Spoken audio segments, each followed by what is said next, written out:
Hello, everyone. Yolanda here, and welcome to this very, very special episode of The Conversation. As you know, we announced last week, and due to a lot of the help that you all gave us, I put out a call for everyone to send me names of people and organizations who are doing wonderful things in Charlotte. And the response that I got was incredible. It was incredible. And what I eventually had was a list of that was too many people to name. And what was supposed to be just a single show turned into what is now a 4-part series, and actually the first segment of what will be an ongoing segment for the conversation, because there are so many people out here that are truly doing incredible things. And you're going to meet 2 of them tonight, and then you'll meet the other 6 over the course of the next 4 weeks. So welcome to Wonderful Wednesdays. We have all been struggling in this age of pandemic in some way, shape, or another, whether it's been an emotional toll, a physical toll, a financial toll, all of those things that have affected us individually and collectively as we kind of work our way through this unprecedented time that we've just never been through. And so I had the idea, after talking to some friends and seeing some things on television, that there's so many people out here that have really stepped up in a way that you just wouldn't imagine, especially what we are dealing with, and in ways that are really dealing with specific needs that people have and addressing them in a way that's creative, that's consistent and ongoing. And so it is so important that we recognize our local heroes, because that's what they are. People who are risking sometimes their personal safety and their own health to make sure that people get what they need. And so in this first segment of Wonderful Wednesdays, I'm calling it Ladies First. No disrespect to the fellas out there, but this is all about the ladies, because when we have to get things done, we get things done in a big way. So my first guest, I am so excited about. She actually was one of the first people I thought of before I even put the call out there. And we met through an organization, and we clicked. And both based on the things that we were doing in terms of working with kids, and particularly focusing on young girls and giving them opportunities that they may not normally have in the normal span of things, and having them to think outside of the box, to be creative in their thought processes, and where they may think that they have some opportunities outside of what is expected, if you will. So my first guest is Demi Clark, and she is the founder of She Built This City. And I'm not going to go into what the organization is and all that, because that's obviously why you're tuning in. But she is a spitfire. She is a ball of energy. She is phenomenal. And I am so excited for you all to meet her and to learn more about her organization. So welcome to the conversation, Ms. Demi Clark. Hey, girl. Hey. Hi. It might just be us like doing that the whole time. A little bit of that. How are you doing? How are you feeling? Good as can be expected when we're all still kind of cooped up. I know everything's slightly opening up. I am on the South Carolina side of Charlotte, so across the border, and we've been a little more open in North Carolina. So it's a new world, right? So we're all trying to navigate it, but it's interesting. I've always been energetic. You knew that from the minute we met back in December, I think, is women like us who are in business, who are also running nonprofits, and then juggling like so many women. And again, like you said, I loved how you said it about no disrespect to the guys. For me, in founding an organization for girls on the nonprofit side, I had so many male mentors and allies, and I give all the respect in the world to them, because I wouldn't be who I am today without them. But at the same time, women get it done. So I think, that's what I'm protective of right now, is burning the candle at both ends. I'm famous for some burnout. So I have a good board, and I'm 43, so that's my reminder for grace. That's the word. That's a word that I have to like post everywhere, because like so many women running companies and, their own ventures and or starting new things right now in this new world, or stopping things, maybe losing a job, or like you were saying, financial. I'm a steamroller, so I just don't take no for an answer, but that burns you out pretty quickly. So there's just so many different new perspectives to take in right now. And I don't think there's no right or wrong, right? When people are like, how are you doing? I kind of want to be like awful, just to see what somebody says. We're like, horrible. Okay. That's real, right? I mean, is. We have this kind of Facebook world and LinkedIn world, and then there's reality of kids climbing up the walls on a Zoom, or like, I'll be right back because I got to go scream at someone, and then we're going to come back and be our normal neutral selves. So I think that's the grace part, is maybe this is teaching us that, right? And I think the thing that is let's get to the good part. Let's talk about you first and your vision and how She Built the City came into fruition. And then we'll talk about what's going on, because what I noticed immediately once we were done working with the organization that we had become involved with, it was just at the beginning, if you will, of what was happening with COVID. So we didn't understand what was going on, and we went through our own process, and you pivoted, like literally pivoted, and jumped in to fill a need very quickly. And I was like, that's my girl. All right, but who is Demi Clark? Where are you from? Well, I grew up in Charlotte. I grew up in Matthews, North Carolina, before 485, and we were driving up Independence Boulevard to get into the city, and it was before the Panthers. We moved away, and we moved up north. I hated every minute of it. No offense to Northerners, but I was definitely a Southerner at heart. Went to college in the Midwest, dragged my husband back. He always wanted to move to Charlotte, so I couldn't wait to get back. And we moved back in 2003, and we've been here ever since. So we are Charlotteans. I have 2 teenage daughters here. We live in Fort Mill, so across the border, but I'm still a Charlottean. It's part of the 14-county regional alliance in York County, so I'm excited about that. And I've been in construction for 20 plus or minus, on the north side of 20 years. I love to say 20 years because it's easy. Again, I'm 43. I've been in it since the early 2000s, been through 2 crashes, 2 financial downturns, hired a bunch of people, had to let go of a bunch of people, and I gained all of my leadership capabilities in manufacturing and in construction. So I was, most of the time, even in 2020 and 2019 world, the only woman in the room. And it made no sense, because I saw all these strides being made in STEM and manufacturing, even as 20% female.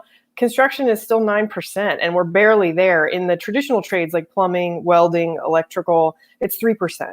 And then when you talk about women running their own firms, which I'm a huge advocate for, starting your own business, not just those statistics of like, well, you could be a welder. Of course you could, but you could also be a startup that runs your own firm and has commercial contracts with the airport making millions of dollars. So the business part of me is that. So anyway, to start a nonprofit, took a sabbatical last year. I went to Yale. I had the privilege of getting into Yale and just getting into another ecosystem rather than sounding really elitist. I was surrounded by a lot of what I would call 2020 men, not Renaissance men. They just were pause. Yeah. Pause. We're going to come back to that. Let's come back to that in just a second. But I'm curious about, how did you end up in construction in the first place? I had a lot of mentors in my personal family life who were very genderless. My grandmother was one of the first female Marines in World War II. Wow. Wait, you can't just throw that out there and just, and by the way, really? Yeah, she was. And she was a nut. I mean, she was like walking 10 miles a day when she was in her 80s. She reminded me, whenever I see Molly Shannon doing the stretch, kick, I'm 50 years old. Like, that was my grandmother until she passed away. So I had this amazing mentor that was a female who was way ahead of her time. And talk about gender bias, like in the 40s, it was ridiculous. So she was the original Spitfire with red hair who just busted through doors. I mean, for all of us. And she's honored in the Arlington National Cemetery and the Women's Memorial. And it's a super proud moment for me. We took our daughters there a couple years ago, and it was very League of Their Own kind of a moment. And the men in my life. So my dad, it was a very military family. I was born at West Point. And I don't know if there's a correlation there, but I was always raised just like my brother. There was really no gender in our family. It was just, you guys both should have good grades and do your thing. And there's no expectation for either one of you in any difference. So maybe I was lucky that way. I grew up in Title IX world. I was a lot of times the only girl on the team. And my parents both were like, you want to play baseball? We're going to play baseball. You want to play soccer? We're going to play soccer. So I think I always had that ingrained in me until I got into the workforce where it became a thing. At first it was like a unicorn, right? Like, oh, I'm the only woman in the room. Like, that's cute. And then you didn't get heard, right? So it was like, wait, so when you got in the room and were you cognizant of being the only woman, or it didn't become an issue until you felt like your voice wasn't being heard? It was once I got into operating roles. I onboarded in more of a traditionally female role. Let's just put it out there. I was in marketing and PR, and that was a little more easy. It was usually filled by women, and there's plenty of men in PR and marketing, by the way. So again, if you get comments, but in home building, that was the HR, PR, and marketing was fairly well established with women, or sales, frontline sales. And I immediately saw my trajectory and I said, okay, if I like to be at the top of the heap, to just see the next summit and go for it. And I wanted to be an operator. I wanted to be a division president. I wanted to be, where anybody was the pinnacle. It didn't matter the gender. And so once I started getting into those roles where I was leadership, suddenly the doors, it's not that they weren't open, but they just got harder. And then it was also, I had to work harder, faster, stronger, better to get the respect of the field, or the pickup truck builders or the vendors or the subcontractors. And I took it as a challenge. I didn't notice it and get this immediate chip on my shoulder, like I should be entitled to this. And this is a role that should be equal to women. I thought, okay, fine. This is a way for me to hone my skills. So, in retrospect, I'm glad I had to go through it. I just don't want anybody else to have to go through it. There should be no gender bias in the workplace. There should be diversity and inclusion in every industry. And women should just be more accepted in the trades and really just be onboarded into the trades, be excited to go into them and not really, even think about anything like that. Well, do you think that's because of what the perception is? Because you think construction worker, you think hard hat, you think gritty, you think all of those things that are labeled as not being feminine. And then, because I even remember when I first met you, and I was like, honestly, but she doesn't dress like she's like, and you just have this perception, like, because you have this larger than life personality, right? Yeah. And it's just, you expect more, more serious, and then when I read up on your organization, I was like, oh, that's dope, okay. But then it's just, well, how do you start with and I'll get to this in a little bit more detail, but with the girls, but for you, like, how did you feel like did you feel like you had to change who you were in order to get that effect? Did you have to use the fact that you were a woman to your advantage to be able to make your place known and your voice heard in those spaces? That's a really great question. And I think through my 30s, so the last 10 years or so, I certainly neutralized my voice. When I was a young manager, I went through a couple of phases of like, oh, okay, be the nice one, always be smiling, always, you can be the one that does everything, like bring the donuts to the meeting and clean up after the meeting and speak at the meeting, so the typical mom kind of behavior of like, maybe they'll like me better if I just overdid it because I was like, oh, it's that, I think it's the early 30s, like that's just a phase, or maybe it was just for me, I don't know. But I got into my 40s and I was like, no, like this is not creating the right standard. When I started mentoring other women and then they had to watch my behavior, I made a conscious choice to say, okay, I am not going to be aggressive or combative or bossy, all these words that are these easy labels if somebody's not comfortable with how you're communicating, but just to be never in situations, again, in a male-dominated environment, you have to be very careful. Most women will tell you in these environments, if you're traveling, and I was in travel jobs many of the times, or if you're in your meetings that are one-to-one, male bosses, things of that nature, I just never put myself in situations that would be questioned. And unfortunately, I feel like women have to have that on them as opposed to, their male counterparts and colleagues, or the questions like, this was my favorite when I was in travel jobs, once you get bigger territories, because you get more responsibility. And my kids were younger, they're teenagers now, but it was who's taking care of your kids. And it was usually men that would ask, it wasn't women. Although women can be just as catty, which is interesting, was, who's taking care of yours? Like it was that kind of traditional role, and what is acceptable to people. So again, once I hit my 40s, I made a conscious choice to say, I'm going to be the best leader and culture builder that I can and be as gender neutral as possible. It's not going to be about me wearing, I went through these phases where I was dolled up in Ann Taylor, up and down, super uber feminine clothes. And to this day, I love Ann Taylor suits. Again, I don't want to be, dissing Ann Taylor or just super tailored, super nice looking. But I made this choice to go to black and white and to go a little more neutral, to say I'm not trying to be like the Facebook founder, but to say it's less about that. And it's got to be about the impact that I bring to the table. I am feminine.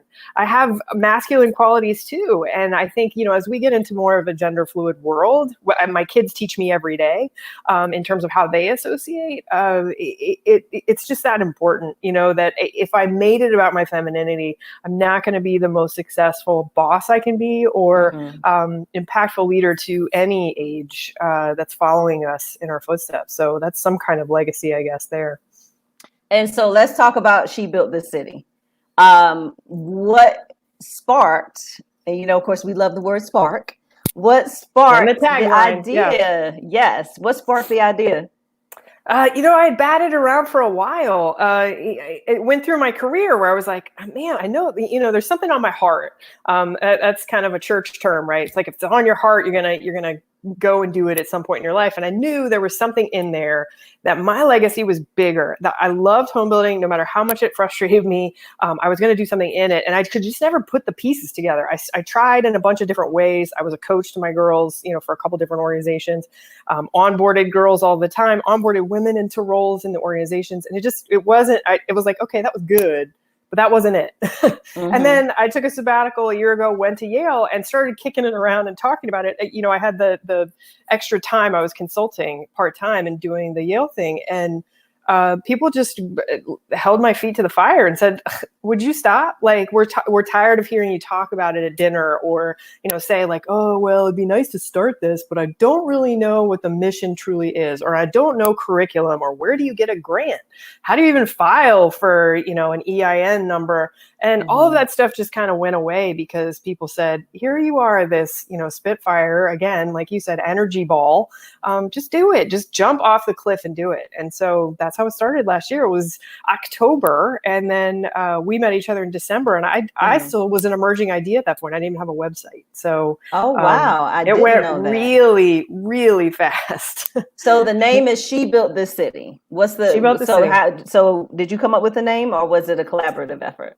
That was one of my favorite songs, the We Built This City. So yes, Jefferson Starship has the rights to We Built This City. I'm not copyright infringement on them, but I would love for them to remake the song just for us someday. That's like a squad goal. But Speak it into existence. I know. It's going to come. Universe, listen. But I needed something catchy. I always loved that song. It was very like dream big, which is a big thing for me, is always dream way bigger than what your expectations are. Because again, you're going to do something failing forward, or you're going to be successful. One or the other, you win, you learn, right? So I knew we had to go big or go home. And I also knew to plant our feet in the ground.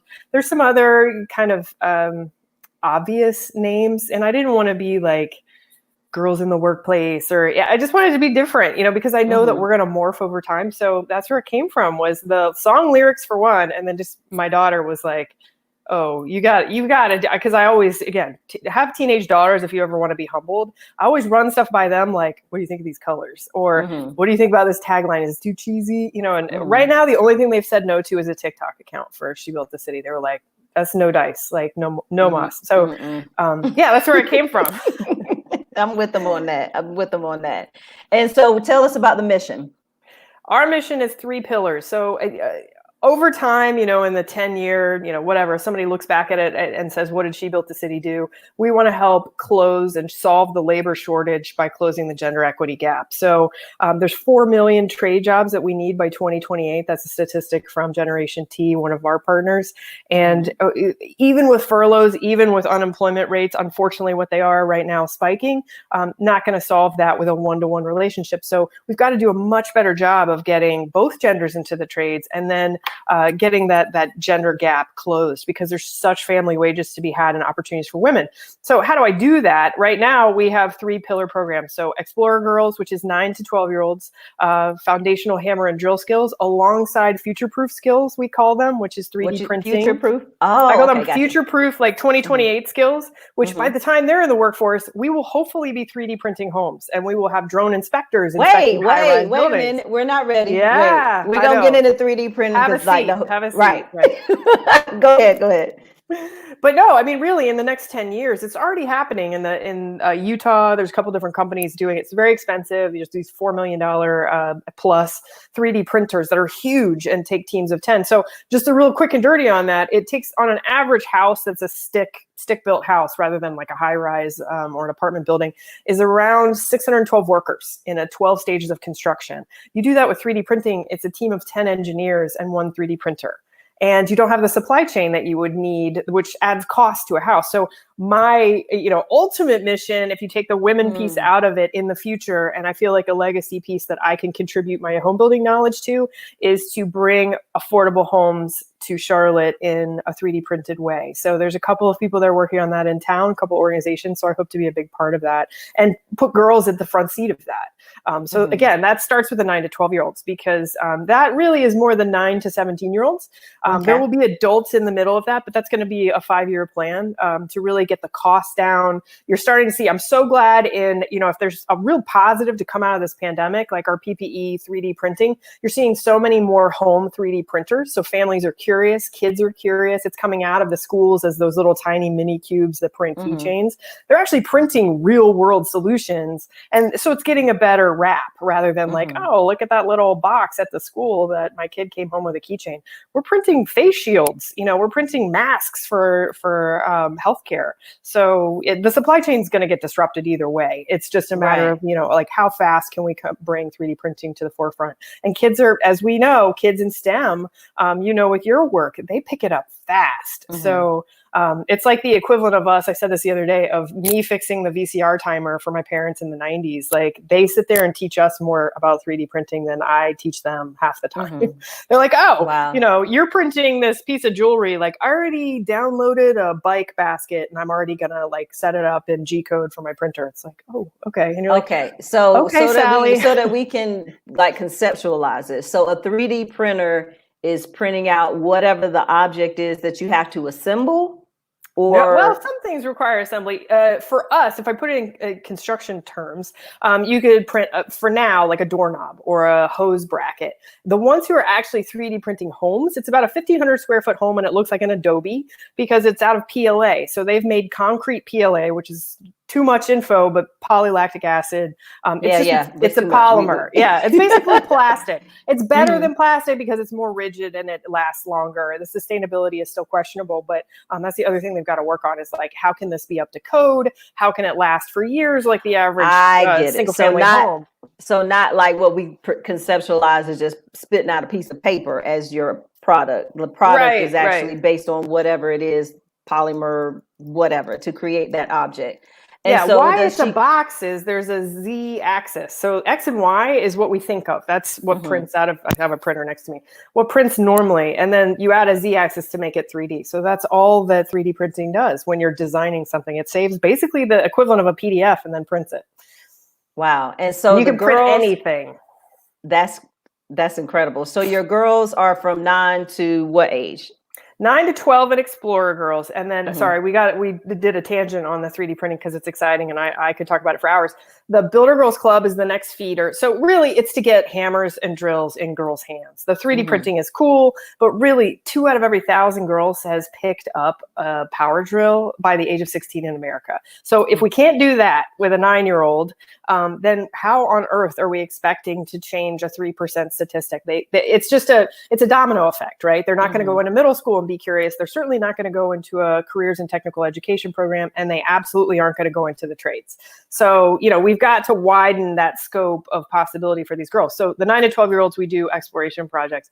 The 13 to 14-year-olds are a real passion point for me because there's almost 0%. That's a very technical statistic there, almost zero programs in the secondary schools for technical education. So specifically in the middle schools, 14%, I think, is the number for secondary schools overall in the US.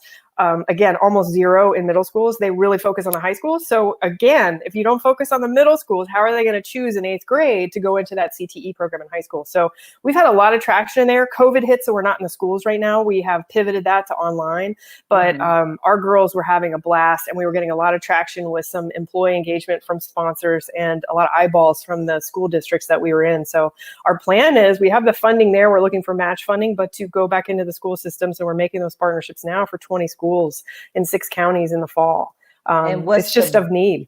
Gotcha. And so what's the biggest thing that you see in a girl who picks up that hammer and picks up that drill for the first time? What is it that you see that inspires you to continue to do what you do?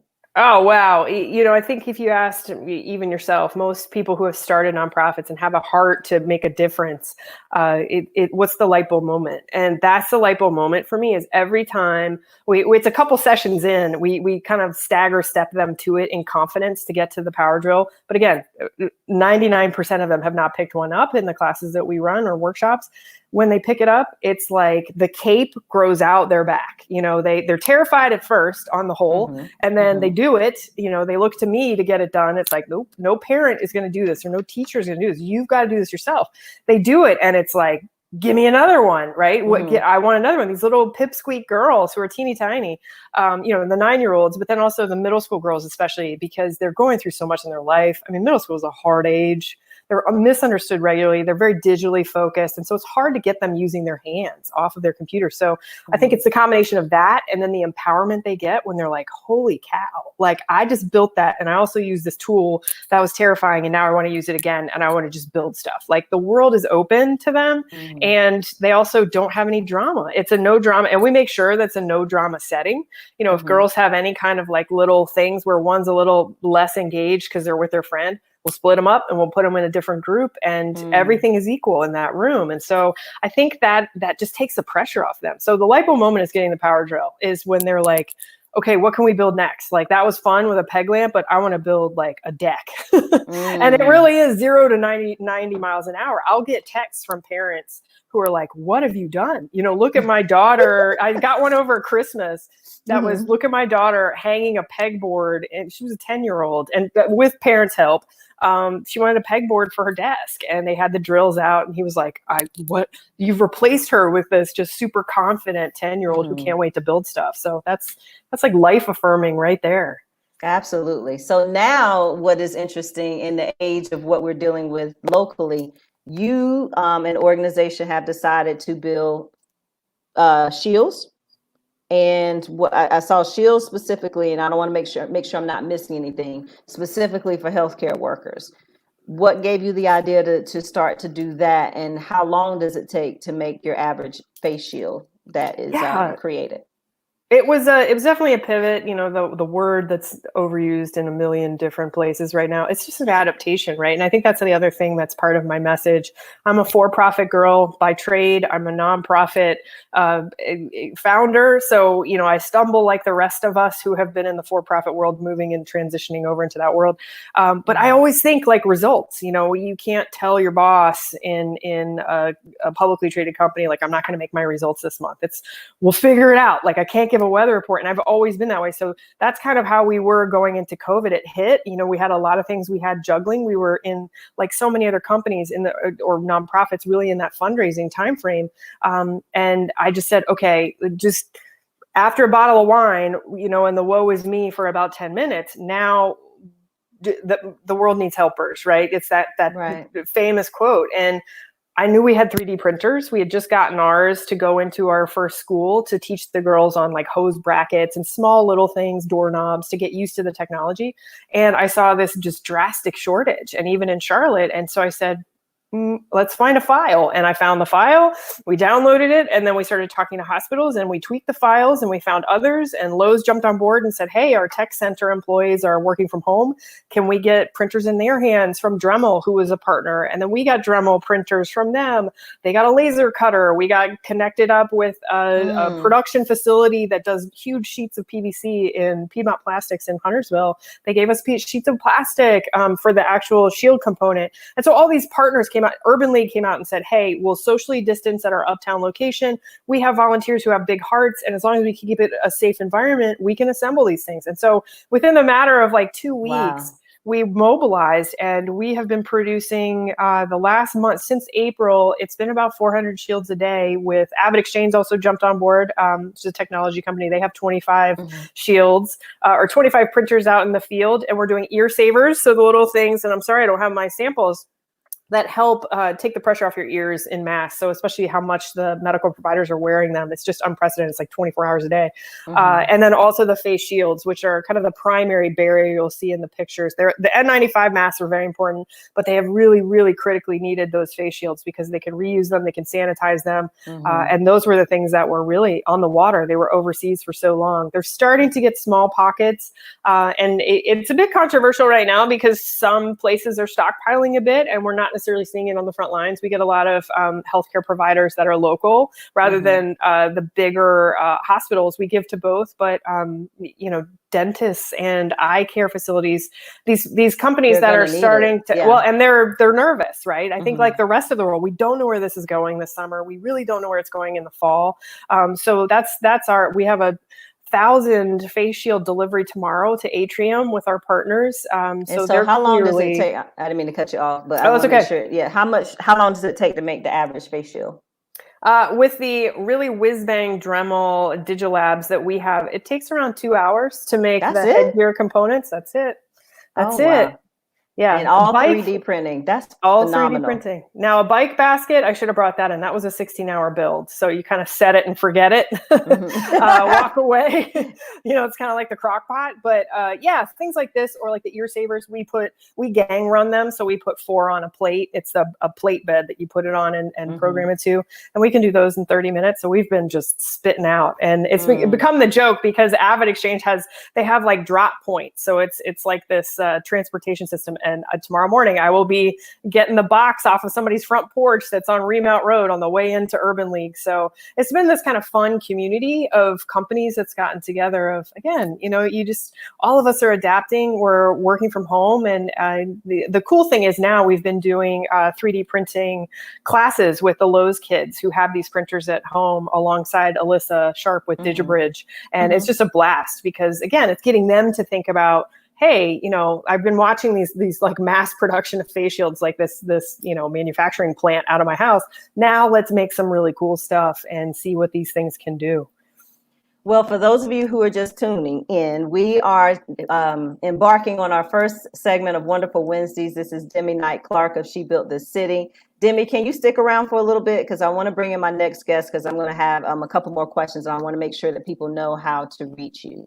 Absolutely. Can you stick around for a little bit? Okay. For sure. So, but for those of you who are joining in, if you have questions, make sure that you drop them in the comments because we can see them. I see Ohavia commenting on, she says specifically, thank you for standing in the gap through service for sure, because that's incredible, especially when you all started doing the shields very early on, because we're going to see that.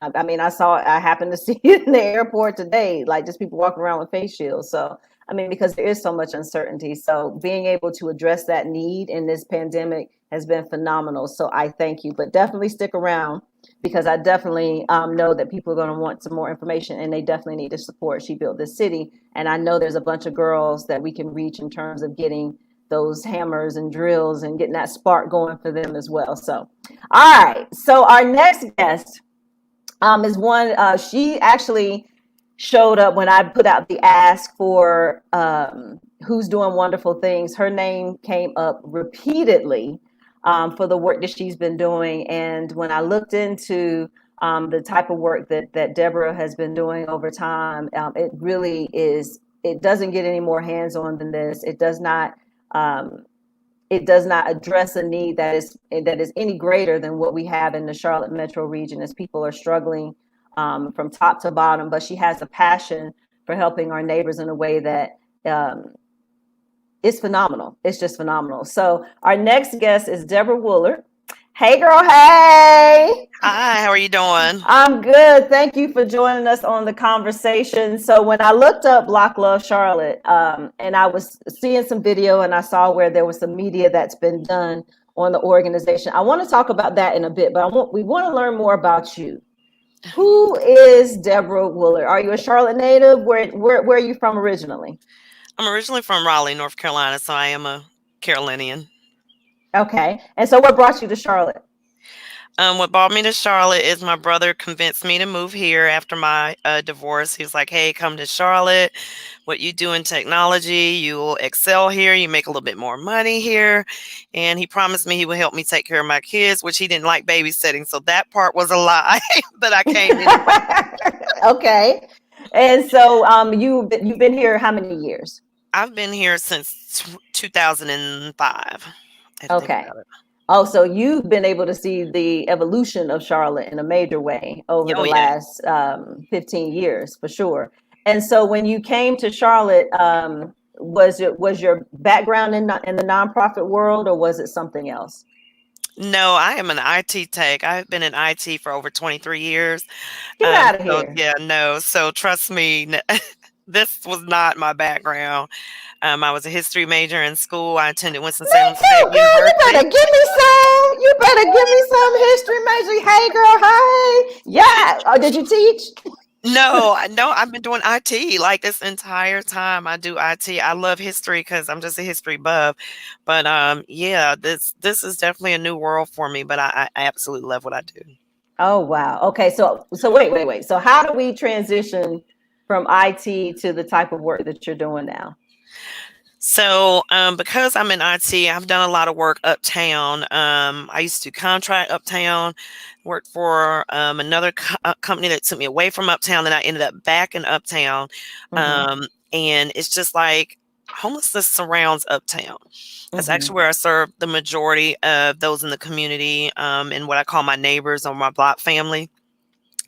But to go into work and I have my breakfast in my hand and to have somebody approach me and they say they were hungry, I give them my breakfast, or to come into work and I see somebody on a bench that's freezing cold and I know they have slept out there all night. So it came to the point where on my way into work, I started bringing in extra blankets, gloves, scarves, hats, just anything. Because at the time I was a single mother. I'm still a single mother, but I was a single mother with 3 kids. And it's just like, I don't have much, but whatever I have, I'm going to share. So I started sharing that, especially as I was coming into work. Then not to mention, you see some of them for lunch. It can be steaming hot outside and somebody just wants a bottle of water. So I'd run in the store and start buying, bottles of water and handing those out on my lunch break because there's a Walgreens uptown. So I always made sure somebody had something, packing extra sandwiches for my lunch. And as of recently, I was still doing IT full time. And 3 weeks ago, I quit my full time job with benefits and really good paycheck to start and put that out there to do my heart's work, which is working out in the streets, being able to understand more what the needs are, seeing how I can help more. Because I always tell people, my mission is not to end homelessness. My mission is to spread love throughout this city, one block at a time. So I want to step back to who is Deborah. Let me go back to that question again. So Sure. Obviously you have a big heart. What were you like as a kid? Were you that kid who was helping everybody all the time if they needed something? What were you like as a kid? I was probably a bully. Girl, well, it's fine. No, I actually, look, I can play. You gonna take this sandwich. Right. But no, really just seeing my mom, like everybody came to our house, like everybody. So let me tell you, when I was 5 years old, our house caught on fire. Burnt down to the ground, like there was nothing left. But to see, as a 5-year-old, to see people come together, especially in my community, it blew me away because some of our neighbors we didn't even talk to. But that day changed my life because the community really came together for us in a huge way. Like, we had need for nothing after that fire. And when we rebuilt from the ground up, we built in the same location, and the neighbors became family. And from that, like, my mother always opened up our home. Like, we had everybody in the neighborhood at our house, like from cookouts, whether it was a cookout or not. Like, my mother she prepared for everybody because she never knew who would stop in. You know, she took food to people up the street because my mother didn't drive, so we walked just about everywhere, and I would walk with her when she would deliver food. And I wondered where she got it from, and kind of find out my grandmother her mother was the same exact way. Even my grandmother on my father's side, you know, my father, he was born in Augusta but raised in Wilmington, North Carolina, and everybody knew my grandmother because my grandmother cooked for everybody. You know, she was a Seventh-day Adventist, so when she got out of church, meals were prepared for those that needed a meal. My grandmother, man, she would make mashed potatoes and gravy, smothered chicken, homemade biscuits and molasses and fatback, and she would have that, and she would serve that out. And I was like, Grandma, you ain't even supposed to be eating pork. She said, but that's what they like, baby. And I said, well, that's what they like. And we'll let them have it. She'd make preserves and everything, and she'd take those out. So I guess it just comes naturally for me. It's ingrained in your DNA, it sounds like. Yes, ma'am. So you mentioned you have 3 kids now. I saw on your live you have one that recently graduated from Winston-Salem State. Is that right? Yes, she graduated with her bachelor's from Winston-Salem State in social work. She got accepted into the program for her master's at North Carolina State University. She actually starts classes this weekend online for summer school. And then my son, we pick up his cap and gown from Mallard Creek High School on the 19th. And he is now an official graduate of the CMS school system. And then my youngest is a junior. So she's walking around pouting because she can't do driver's ed right now. So and so I still want to stay there for a second, because when you see that with your family, as far as they're just naturally wanting to give back and wanting to be in a situation where they can help people, like legitimately help people, regardless of whatever their circumstances are.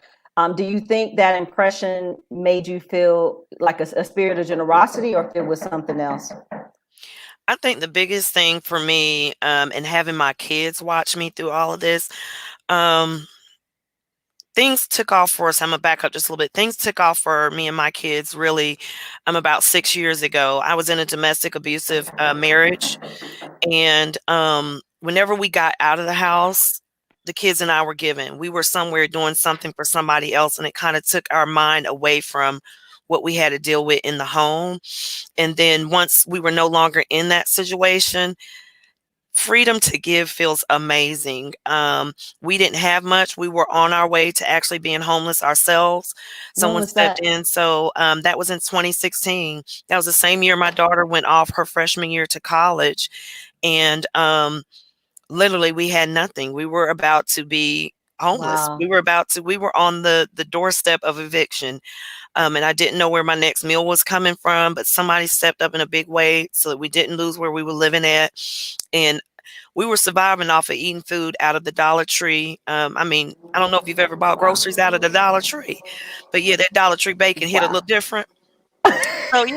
So yeah, we were literally. You gotta keep it real. Yes, you gotta keep it I have right. to, because it's real out here, and that's where we were, you know. But my kids stuck in here, and even in all of that, even in not knowing, because every dime that I had to pour into my daughter's tuition. I told her I wasn't going to let her come home, and she said, "Mom, what about y'all?" I said, "God will make a way."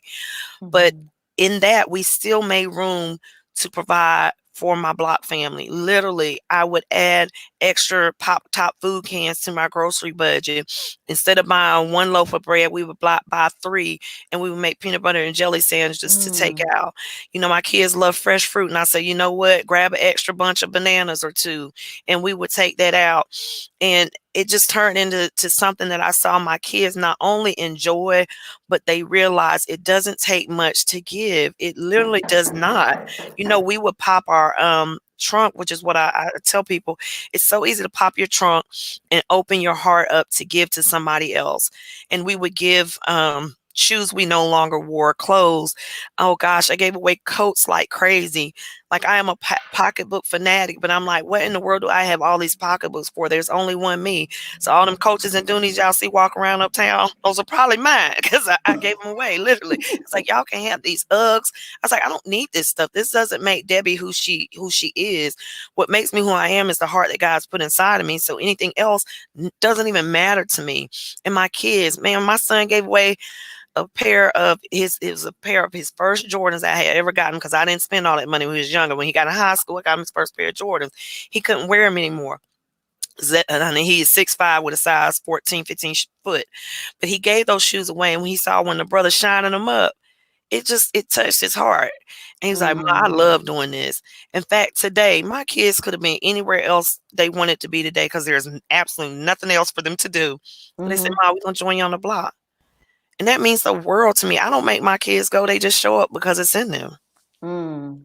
And so when you had the idea for the block itself, was it more based on just the need that you saw? Because I know you have a particular niche for people who are having challenges with homelessness. Now, was this because of your personal experience, or was it just more of an offshoot of what you were doing when you were working uptown and seeing what you were seeing and people struggling and just wanting to step in and stand in the gap? Was it a little bit of both, or more so just focusing on this particular niche? So what happened was, me and my son, like I said, my son and I would go out like at nights. We would go all over the city and look for homeless people just to help. So what happened was, a young lady, Stacy Phillips, who now serves on my board, she had sent me an invite to come speak at city council, just because she had I don't know who told her about me, but she had saw from my post that I help the homeless. And she said, "I want you to come speak at city council." So I went and I spoke, and I knew really nobody in the room because I'm not from Charlotte.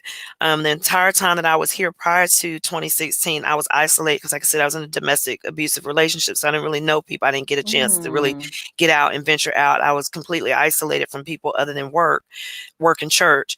So when I went to the city council meeting, I was just letting them know what homelessness meant to me. And I was telling them, they took away, they put bars up on the benches uptown so that people could no longer lay across the bench.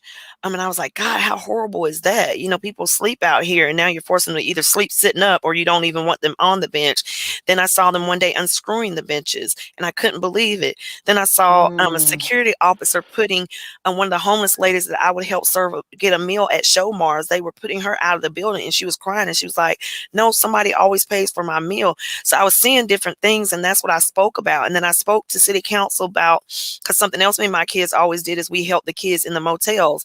So for like Easter or Christmas, we would collect items, and I never broadcasted it. We would collect items and stuff and take them to those kids that are in a motel, and I explained to city council, it's one thing to be a latchkey kid in a home, but imagine being a latchkey kid in a nasty, seedy motel, and you got to wait for your mom to come and get off of work.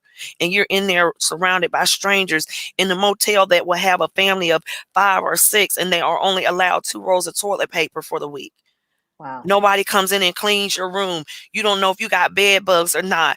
You got to wait weeks before you can wash clothes, because there's so many other people that live in that motel. So if I could just take that pain away for a holiday, that's what I would do. And me and the kids would take Easter baskets out there, or like I said, during the Christmas holidays, we would take stuff. So it kind of grew from me speaking and explaining that to city council, which they only give you, I think it's 2 minutes, and they ding you. But I was able to do it eloquently enough. And from there, Stacy, after I bought the entire city council and everybody to tears, which was not my intention. Now, when was this? Was this in 16, or was this after 16? That was in the winter of 2017. Okay. Stacy Phillips told me about the corner of 9th and Tryon. It's right there across from Woody's.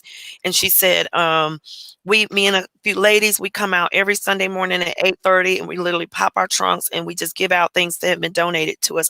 I think you'd be a great fit to just come and join us. And from there, it just grew, and it was like, what more could we do? And so I started sharing what we were doing, because I was like, we need to invoke the spirit of giving in others. I don't want anybody to pat Deborah on the back ever. That's not what this is for. I want people to know there are needs out here, and these people look just like you and me. This could have been me and my kids, and I fell in love with everybody I met. I mean, I built relationships, and that's why I call them my Bloc family. That is my family. I go hard for them all day, every day. But it grew from there, and I was like, wow. And I really, like, literally, I told her, I said, where do you go when you want to have a good time? You go hang out at the Bloc. When they wanted to shut down the street and cook out, we didn't call it, a cookout. We called it a Bloc party.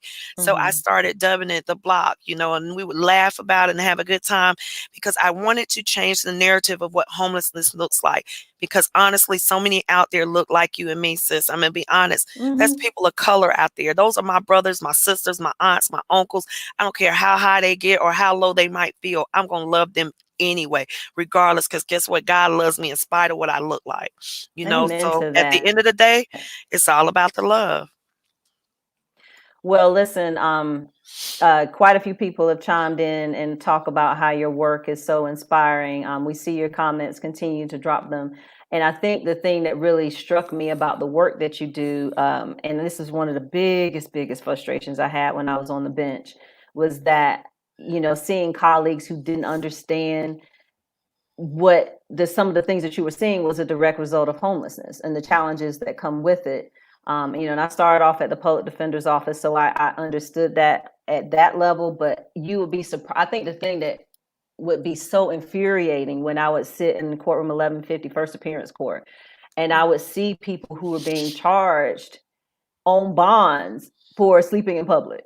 Like what in the world? And it was infuriating to see those types of just, why are you taking people to jail? Why can't you just give them a citation if it's trespassing? Or I don't know, he urinated on the side of the building because he has nowhere to go. Where's their bathroom? I mean, who is he hurting? He's not exposing himself. Things like that you would see, but people were getting arrested and sent to jail and spending time in jail before somebody would unsecure their bonds or whatever the case may be. So I think the thing that makes the Bloc so special is that you guys are out there almost, it looks like every day every day at 6:00. And I love to see your lives with I don't know what kind of vehicle you have, but it's loaded all the way from the top to the bottom. And it's just amazing to see that level of dedication. But real talk, what happens when you feel drained or when you're tired? Like, where do you get your strength from to keep doing the work that you do? Because it's got to hit you. So I'm very okay, y'all. I love God. So like, God will hit me and sit me down. So I learned to listen to my body. I learned to take a break. So I must say not I, because it ain't me. We have an amazing team. So it's myself, it's Tobin Murphy, his wife Julie Murphy, Terry Newton Karam, Larissa Mill, and Leandra Garrett. We have an amazing team, and we learn how to kind of like spread the love. And like for instance, we have one of the team members that's going to be away this weekend. So I told her, I said, well, I'll take over your shift, because normally I rest on Saturday mornings and I won't go out until Saturday evening, because we do 3 meals a day on Saturday. We do breakfast, lunch, and dinner. Oh, wow. Yeah, so we just learn how to work together so that we can give each other's a break. Because now we have actually been out there multiple times during the day, so we're not just doing 6:00 dinner. If someone says, "Hey, I got some lunches to pick up," bam, I'm there picking up lunches. Or if I'm not doing lunches, I'm doing donations. We have several that are in hotel rooms, so during the week we have to check on them, make sure that they have what they need. We deliver groceries during the day. We pick up tents, sleeping bags, anything that someone says they left on their porch or on their curb, from blankets to toothbrushes. I mean, whatever's there, we're working constantly. Which is why another reason why I had to quit my job and fall back. But I know God will provide. But it's still is the mission is just greater than I. So thank goodness we're able to all come together, pull our resources together, and get it done as a team. We are an amazing team. No Limit Larry from Power 98. He is actually Larry Mims to me. I never put it out in the atmosphere because he's my brother. Larry, as I call him. He is awesome. He gets in, and I feel like sometimes I'm so guilty because I think I work him harder than anybody. Like, I have to even apologize to his wife because, like, I work Larry. But, like, he's on my board. He's my vice president, and he is out there consistently and constantly. Also on my board is Stacy Phillips. So if she does a lot with the city city and the county with the officers and everybody else. She handles that on the back end. Bridget Speaks Taylor, she is our treasurer, and she takes care of a lot of that type of stuff for me. So like I said, we have an amazing team. They Dawkins is on my board. He's with Black Business Owners of Charlotte. He helps me out and sends stuff my way. So I really have an amazing team, but I do listen to my body. And when there's time to rest, I shut down. I don't just turn my phone off. I leave it in a whole nother room so that I don't answer it. And then I also balance. So, I have to say, hey, I got to leave the block because it's time I'm going to spend with my kids. Or, I was in school full time doing all of this. So it's just I have to take a break. Wait a minute. And you in school full time? Yes, girl, you better take a bow. I would make you stand up and take a bow, but we're going to bust that out on the full episode that we're going to do later. But my goodness. Yeah. I tell you, but when it's a passion, it doesn't feel like work when it's a passion. I got to put this comment up here because I think you need to see it because I don't think you're going to be able to see it. But Lisa commented that my daily reading for the day spoke on the very thing that you had just said. It's not about us getting the praise. It's about helping others to see how good God is. I mean, no truer words have been spoken. And I think that is particularly important because where we are now, there's so much uncertainty. I mean, there's nearly 30 million people who don't have jobs and don't know how they're going to be able to get their next meal. Some of our other guests are tackling food shortages and food challenges in a different way. But what I love about what Bloc Love does is that one, is every day, first of all. And two, is really going directly to the people where they are. And sometimes you don't have that. Some places you got to come to them. Or what if you don't have a car? Or what if it's not on the bus line? Like you go to where the need is, where people are, and you meet them where they are. And you treat people with respect and dignity. And that is what is so critical. It's seeing people as individuals and not just statistics or just somebody who is homeless or worse, the stigma of people choosing to be in that situation because it's not a choice 95% of the time. So let me ask you something. So out of all the people that you've met when you started going to the Bloc, who is the most memorable person for you? Oh, that's not fair. I know. Well, I'm sorry. We do the tough questions. I'll give you two people if you need to. And what makes them so unique and special? So I can tell you this. One of the most memorable people, and this person knows they have my heart. I'm going to call him Mr. D. Mr. D is amazing. His story is amazing. He has been through a lot, and he's an avid reader. Like he loves like the mystery. I think it's James Clancy stories and stuff. He likes the mystery. He likes I'm sorry, not mystery, but like the law stories and everything. Like he's really deep reader.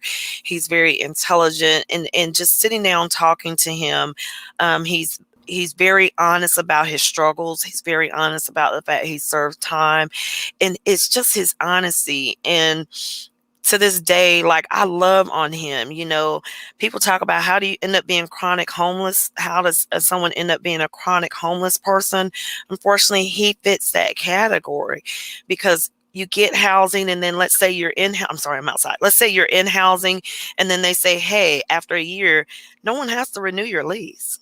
And if you got one of those vouchers, no one has to say, hey, I'm going to renew that voucher. So you find yourself homeless. So here he is, a hardworking brother, going to work tonight, making $15 an hour with nowhere to live because he had a place. And right when COVID hit, he found himself back on the street because they wouldn't renew his lease. We celebrated his housewarming this time, in February of last year. We were so excited for him, but they gave him to March 31st. And he was back on the streets in the middle of COVID before they said you can't evict. Right. But they didn't renew his lease. So we didn't know. Nobody knew the ins or out, and he didn't tell us until he was already back out there. But the fact that he looks out for everybody on the block. He takes care of everybody on the block. And this man has ailments that, to see him compete. Sometimes he can barely walk, but this man goes to work on construction every day. He does what he has to do. He has 2 boys that he tries his hardest to take care of. They're not in this state, but he does what he has to do. And people say, "Oh, it's a bunch of lowlifes," or "How can you take care of a bunch of criminals and crackheads?" Guess what? I have family that's crackheads. I take care of them. Why wouldn't I take care of crackheads out here on the block? And another thing I always tell people, we are in their domain. Just because I give something to them don't mean they got to stop what they're doing. So stop thinking just because you out there serving sandwiches or a hot meal, somebody gonna put that crack pipe down. Guess what? As soon as they finish eating, they gonna go back to their dessert, and their dessert might be crack. So don't judge them, or heroin, or whatever it is they smoking. We are in their living room. I always tell people that we're in their area.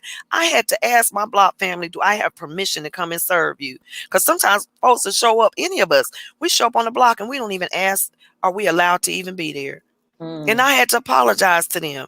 I said, I don't want y'all to ever think that I'm out here trying to do anything other than to serve you all and spread love to you all. And that's what it's about. And Mr. D showed me that we're on the right path. We're doing the right things. He was like, "Ma'am, I have known you for over 3 years and I love you to pieces. And that means the world to me."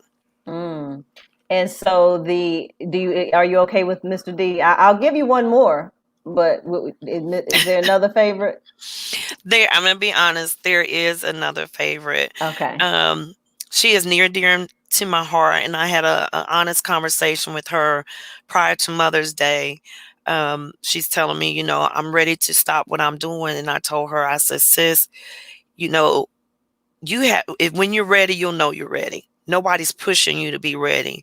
And she said that her son was telling her, "Are you just going to when am I going to see you in your 70s sitting in a rocking chair still smoking crack?" And I told her, I said, let's look at this differently. Don't give in to that image. Give into the image of seeing yourself in a rocking chair with your grandson in the rocking chair beside you, telling you his next business venture and how he's going to set you up for life so that you don't have to worry about money or finances or anything, how he's going to take care of me, Ma. I said, let's look at that image. Don't let anybody portray you in an image of anything less than what God has designed for your life, sis. And I said, and that's the image I want you to hold on to every single day. And I gave her a flower for Mother's Day.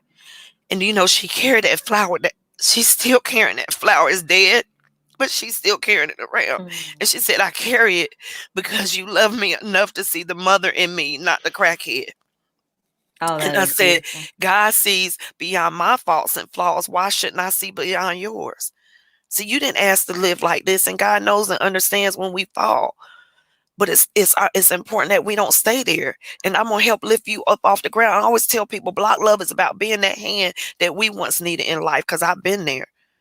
I've never used drugs like that, but I've been at a low point in my life where I needed somebody to just take me by the hand and say, Debbie, get up. And that's what I wanted to be for her. And I love that lady to life. That is phenomenal. So Bloc love has been around officially since what year? Bloc love as an entity has been around for 2 years as an official 501c3, which took me a while to actually do, because I'm not I am not from the nonprofit world. So I had to do some research and try to figure out where I was at, what I could do, what I could take on, what I could handle, different programs, because we are way more than just about feeding. Prior to COVID-19, we also hit the women's shelter. We take clothes, toiletries. We house people temporarily in motels or wherever we can. So we're more than just about food. I don't care if I ever serve another meal, because it's never really about the meals as much as it's about connecting people to resources and, like I said, spreading love. But we filed our 501c3 in January, and we received our papers in the middle of April. So we are an official 501c3. And we're just out here doing what we got to do to just spread love. I'm all about it. I'm sorry, I keep saying it. Spreading love. That's what we do. So and I'm going to ask you this question. I'm going to ask the same thing to Demi when she comes back up. But once there's some sense of, and I use this term relatively, normalcy, what is the long-term vision for Bloc love? So right now, our long-term vision is to secure some type of housing. So the ones that we focus on the homeless community, kind of like in categories. So we want to make sure that we get those that are chronic homeless and try to figure out how we can get them connected to the resources. And the biggest thing is trust. So we try to earn their trust. How do we do that? By being consistent. And that's what we've done. We have that consistent track record with them. The next category are those women that are fleeing, or men that are fleeing domestic abuse and domestic violence situations and that have pets in tow. Please do not think that Black women do not have their dogs with them when they fleeing domestic violence situations, or cats. Oh yeah, 'cause I think you got a beautiful cat. Because because we fled with our dog, and when we fled with our dog, we stayed with somebody, but unfortunately the people didn't want the dog in the house. So me and the girls were in the house, and my son opted to sleep in the van, in our minivan, with our dog. Wow. So, but guess what? Since I've been out here, I see more and more of that, and there's nowhere for these women to go, or men, with their pets. So we want to make sure that we're getting some housing. And we're not saying it will be limited to them, but we definitely want to make sure that we included that in our programs, which we did. And we also are helping those men that are out here that find themselves homeless, that have custody of their children for whatever reason, because there are little to zero resources in the Charlotte-Mecklenburg area that are assisting men that have found themselves homeless for whatever reason. And a lot of times it is because whomever they were staying, which is usually that female, if she had the housing in her name, and let's say she's out there on drugs and has left the male to raise the kids, guess what? If that housing is lost because she failed to pay rent, or she's not following the rules according to her voucher, and they lose the housing, he then finds himself homeless with kids. And where does he go from there? Because the women's shelter only has 2 rooms that are designed for families, and those that served in the military are first served to those 2 rooms with families. So it's very hard for them to get anywhere. So we want to make resources available, because we find men all the time. Last year we found a man that was sleeping in his van with his 22-year-old, his 19-year-old, his 16-year-old, and a 13-year-old that was pregnant. Where do you go? Wow. The wife had died, and they had lost housing. There's a lot of teens and young kids that as soon as they age out of foster care, they are out there on the streets. Where do they go? You're right, because there's no safety net, there's no support for them in that regard. I'm gonna ask you a couple more questions, because the same thing that I'm asking of you, I'm gonna ask of Demi. So the normal conversation is more of we go more into your story, and then we talk about a particular topic that's related to the work that you do. So I hope you will join us when we can do our more produced show, and we can really dig deeper into your story. But what would you tell somebody who is learning about Bloc Love for the first time? Like, what can they do to help? The biggest way that you can help right now due to COVID-19 is, quite honestly, we are not begging. Please help us, support us financially. I have not, I've only received 1 grant. It was for $500. So we have survived and maintained based on private donations from just average everyday people that love us, see our work, and they either send it to us via Cash App, which is $BlocLoveCLT, or on our website, which is blocloveclt.org. There's a donate now button. That is the biggest way that you can donate, because every dime goes back to our cause. I always say that, and I mean it. It is honest. It is true from the heart. Every dime goes back to the streets, because we are constantly doing something. This week we had to put a father and his daughter's mother in a hotel for the week, and it was not cheap. And then we're also going to assist in some way because they have lost their daughter, a baby girl. So we're going to assist in some way with them to bury her. And so we go above and beyond. When we need to get groceries to individuals that don't have groceries, we need those finances. Everything that we do requires money. I had to take tents out today because some of the camps had to be moved, and some of the tents were dry rotted that the county gave out. So I needed to get tents out. And like I said, we work with other organizations. I'm all about collaboration, because I always tell people there's no competition in giving whatsoever. And there's over 3,600 homeless people that were counted in the county. So if it's that many, trust me, we're barely even touching the surface of what's out there. So I just want to make sure that we're able to continue our work and we're able to maintain and then eventually get some of these programs up and running.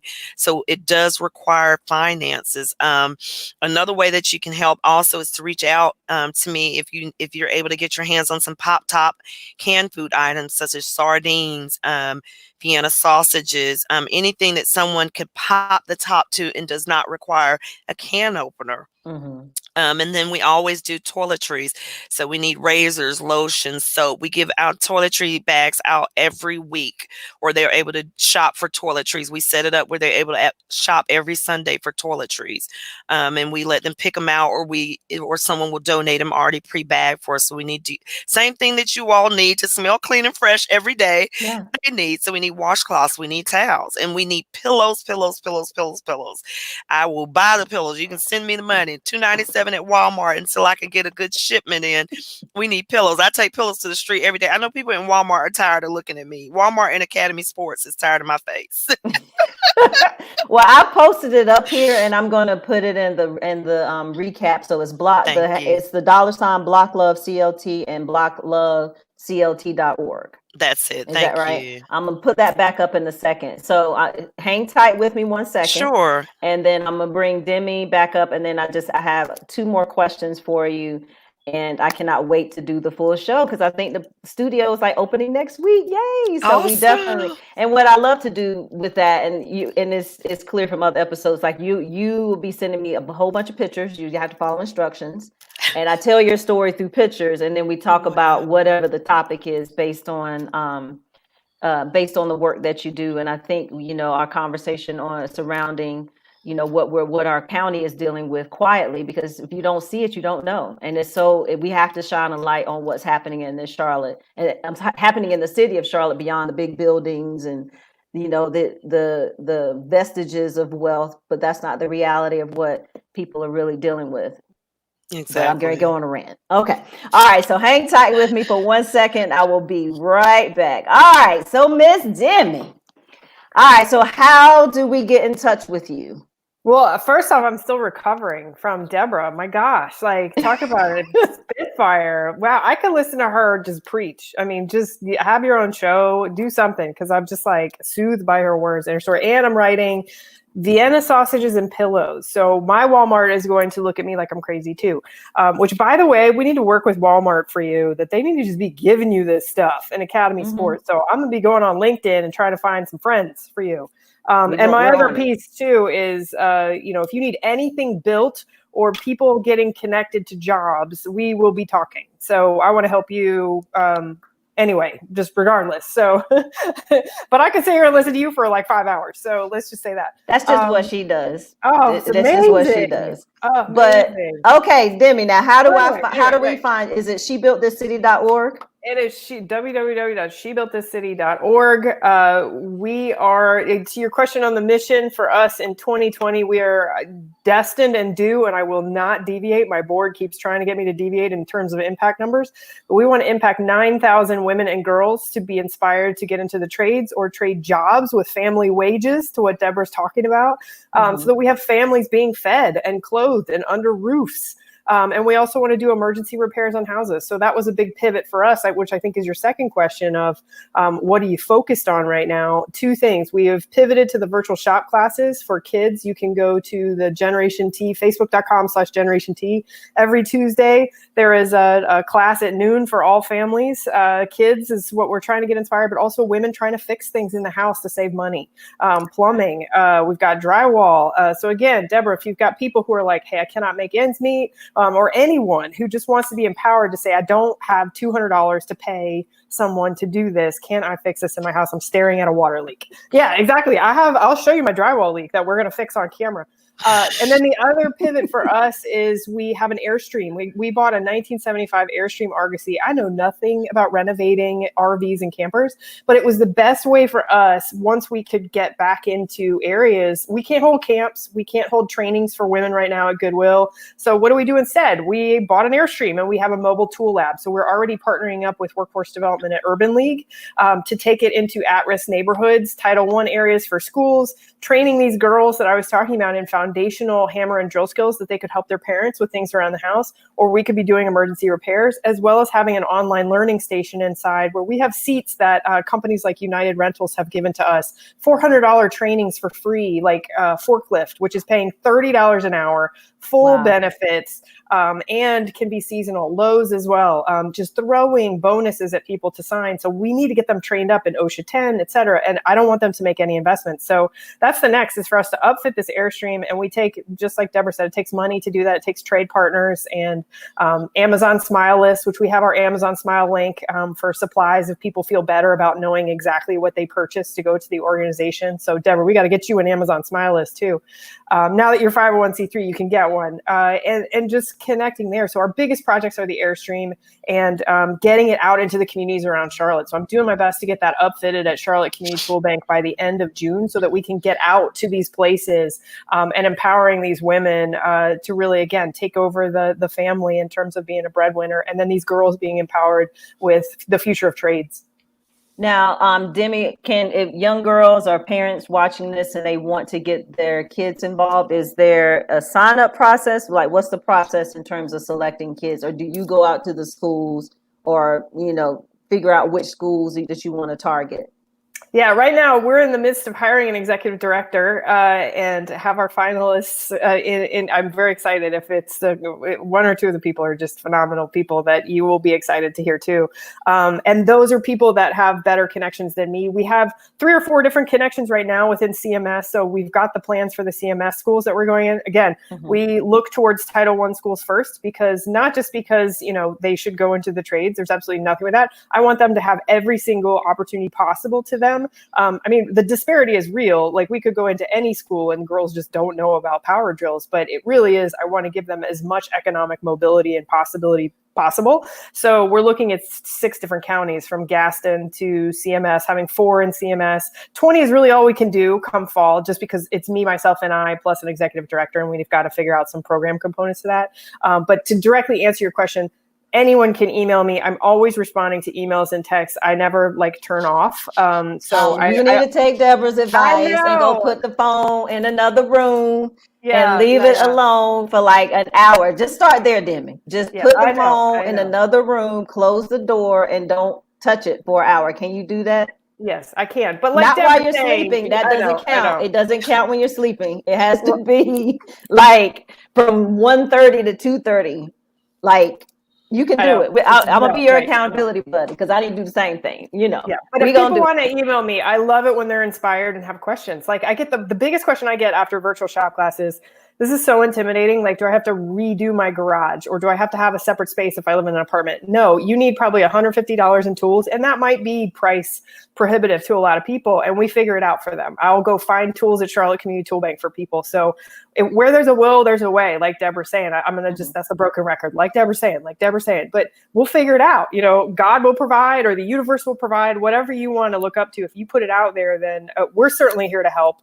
So I want to see if a parent saying, hey, my daughter loves to build things and she's 7. All right, let's get her signed up. Let's get her into something. Tell me more, right? Outstanding. And be the woman. Is that what the shirt says? How are we just now seeing the shirt? This is my Wonder Woman shirt. Be the woman you needed as a girl. Yes, honey. Yes to all of that. Yes. So ladies, thank you. Demi, same thing. I definitely want to do a full show when the studio is open. Pictures and all of that good stuff. And we're going to focus on the topic, surrounding, I'm not sure what the topic will be, but we'll figure that out. So, because I really want people to see your full story, versus what we can do in about 30 minutes each. So thank you so much, ladies, for joining me. This is the first segment of many. For those of you tuning in or watching on the replay, the websites are up. Please make sure that you take an opportunity, not just to check out the website, but to donate. Both. Now, Demi, are you 501 yet? Yep. Okay, so both organizations are 501c3. That means your donation is tax deductible. The support is definitely there, because to whom much is given, much is required. And you two are strong examples of not only believing that, but walking that walk. Not just talking the talk, but walking that walk, and just really filling in the gap in some incredible ways during this pandemic and beyond. So I salute both of you, truly. So thank you so much for everything that you do.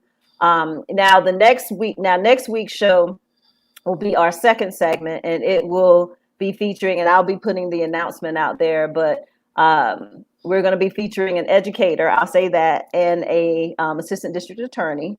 That's spoiler. I don't want to put the names out there. I probably should, but I'm not. But an educator here in Charlotte and a district attorney who's doing some amazing things. So I look forward to obviously working with you two again on a more in-depth show. But thank you so much for your time tonight and sharing your story. It means the world. But for those of you watching, not just watch and say she's an inspiration or they do wonderful things. Step in and step up in whatever way you can to donate of your time, your talent, and your treasure. Thank you so much, ladies. Y'all have a wonderful, wonderful evening. Thank you guys for tuning in, and we will see you on the next conversation. And of course, follow, like, and subscribe at all things at the Convo Pod Show. Y'all have a good night.